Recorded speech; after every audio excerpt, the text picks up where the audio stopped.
სოფლის მეურნეობის მინისტრმა სომეხ კოლეგას უმასპინძლა.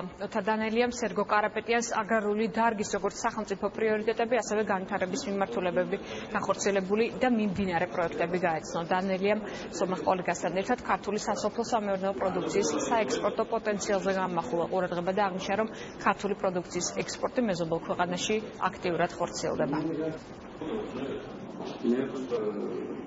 მოგესალმებით, რომ ორივე ქვეყანაში სოფლის მეურნეობა ძალიან სწრაფი ტემპებით ვითარდება, სერიოზული პროგრესია და შესაბამისად ეს სავაჭრო ურთიერთობებს, რა თქმა უნდა, კიდევ უფრო საინტერესოს ხდის. ჩვენ ევროპასთან ასოცირების ნაწილში გვაქვს ევროპასთან თავისუფალი სავაჭრო ურთიერთობის შეთანხმება, ასევე გვაქვს სომხეთთან. სომხეთი გახლავთ ევრაზიული კავშირის წევრი და მე მინდა გითხრათ, რომ ერთი მეორეს ნამდვილად ხელს არ უშლის, პირიქით შეიძლება კიდევ უფრო საინტერესო პერსპექტივები დაისახოს ამ მიმართულებით და განვითარდეს ურთიერთთანამშრომლობა.